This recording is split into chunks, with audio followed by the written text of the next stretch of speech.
6월 13일 오늘의 코인 뉴스 탑5를 알려드리겠습니다. 첫 번째 뉴스. 칼시 스포츠 베팅 공방, 전 SEC CFTC 위원장도 오하이오주 지지. 미국 예측시장 플랫폼 칼시켈시를 둘러싼 스포츠 베팅 규제 공방이 새로운 국면을 맞았다.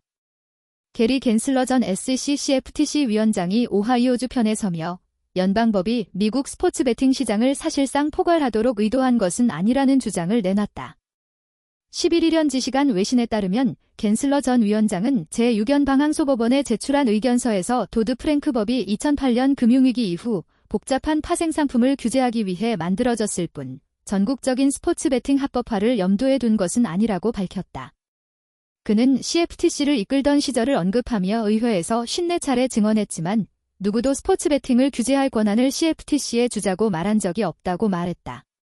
이번 분쟁의 핵심은 칼시가 스포츠 결과를 다루는 계약을 금융상품처럼 취급해야 한다고 주장하는 반면 주정부와 도박업계는 이를 본질적으로 베팅으로 본다는 점이다. 특히 미국 스포츠 베팅 시장 규모가 연간 1,650억 달러에 이르는 만큼 규제 권한을 누가 쥐느냐에 따라 주정부와 카지노, 원주민 부족, 스포츠북, 예측시장 사업자 간 힘의 균형이 크게 달라질 수 있다. 두 번째 뉴스. 스탠다드 차타드 비트코인 바닥 지났다. 스페이스X 자금 돌아오나. 블록미디어 박수용 기자. 비트코인 BTC 6만 달러 아래로 급락한 뒤 반등하면서 시장에서 바닥론이 다시 고개를 들고 있다. 일부 분석가들은 최근 조정 과정에서 나타난 각종 지표가 비트코인 저점 형성 가능성을 시사한다고 보고 있다. 12일 현지 시각 블룸버그에 따르면 월가에서는 이번 조정이 비트코인 사이클 저점이었는지를 둘러싼 논쟁이 이어지고 있다. 시장에서는 최근 하락이 AI 관련 종목과 스페이스X IPO 기대감으로 투자 자금이 분산된 결과였을 수 있다는 분석도 나온다. 제프리 캔드릭 스탠다드 차타드 디지털 자산 리서치 책임자는 고객 서한에서 이번 사이클의 디지털 자산 가격 저점은 이미 확인됐다고 본다고 밝혔다. 그는 지정학적 긴장 완화와 스페이스X IPO 수요가 일단락될 가능성을 주요 반등 촉매로 꼽았다. 또 일부 투자자들이 IPO 투자 자금을 마련하기 위해 비트코인 현물 상장지수 펀드 ETF를 매도했을 가능성이 있다고 분석했다. 시장 내부 지표에서도 저점 신호가 나타나고 있다는 분석이 나온다. 크립토컨트에 따르면 비트코인 가격은 최근 실현 가격 대비 9% 높은 수준까지 하락했다. 세 번째 뉴스. 큐뮬러스 AI 3년 구독 계약으로 AI 추론 인프라 선점, GPU 서비스형 모델로 승부. 큐뮬러스 AI가 3년 계약 기준 1억 2,400만 달러 약 1,883억 5,600만 원 이상의 고객 구독 계약을 확보했다. 단순 GPU 판매가 아니라 GPU 서비스형 구독 모델로 대형 인공지능 추론 수요를 선점했다는 점에서 시장의 시선이 쏠린다. 3년 장기 계약으로 1억 2,400만 달러 확보. 큐뮬러스 AI는 12일 현지 시간 하이퍼발릭과 또 다른 주요 인공지능 추론 플랫폼을 상대로 3년 만기에 고객 구독 계약을 체결했다고 밝혔다. 계약 규모는 1억 2,400만 달러를 넘는다.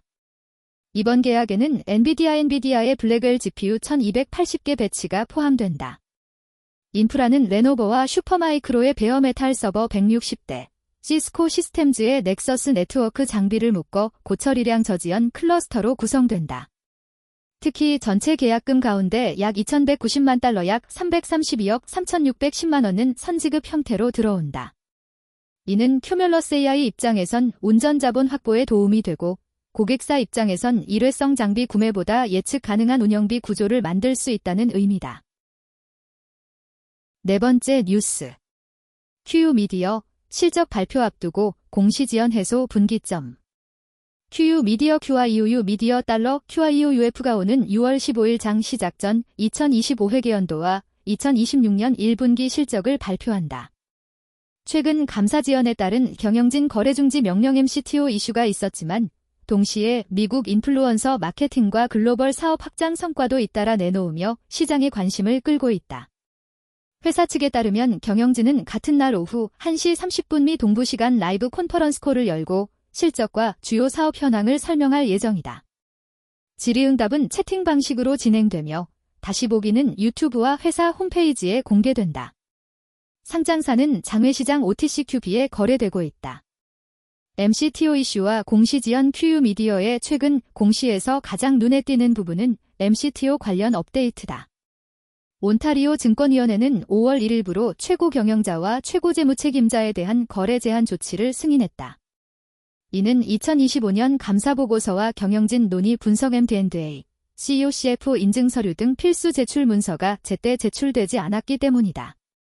다만 일반 주주는 계속 주식을 거래할 수 있다. 회사 측은 감사인 M&P LLP가 추가 시간을 요구하면서 연차 재무제표 제출이 늦어졌다고 설명했다. 다섯 번째 뉴스. 스페이스X, 사상 최대 IPO 흥행, 첫날 1조 원대 웃돈 분나. 스페이스X SPCX가 나스닥 상장을 앞두고 사상 최대 규모의 공모 흥행을 끌어내며 시장의 시선을 모으고 있다. 공모가 기준 기업 가치는 1조 7,700억 달러 약 2,536조 원에 달했고 첫 거래가가 공모가보다 20% 안팎 높게 형성될 수 있다는 전망까지 나온다. 12일 현지 시간 블룸버그와 나스닥 등에 따르면 스페이스X는 주당 135달러의 IPO를 마쳤지만 개장 전 매수 주문이 몰리며 거래 시작이 지연됐다. 나스닥은 질서 있는 시장 개시를 위해 개장 호가를 조율 중이라고 설명했다. 시장에서는 SPCX가 170달러대의 첫 거래를 시작할 수 있다는 관측이 우세하다. 수요는 기록적 수준이다. 스페이스X IPO에는 2,500억 달러를 웃도는 주문이 몰렸고 골드만삭스와 모건 스탠리 등 주관사들은 약 5억 달러의 수수료를 챙길 것으로 전해졌다. JP모건, 시티그룹, 뱅크 오브 아메리카도 각각 약 8,300만 주씩 배정받아 공모가 기준 약 112억 달러 규모의 물량을 확보한 것으로 알려졌다. 반면 일부 증권사와 토큰화 주식 플랫폼은 배정 축소로 혼선을 겪었다. 크라켄 측은 예상보다 적은 물량을 받았고 청약 수요가 공급을 크게 웃돌아 일부 자금을 환불했다고 밝혔다. 이상 오늘의 코인 뉴스 탑5였습니다. 감사합니다.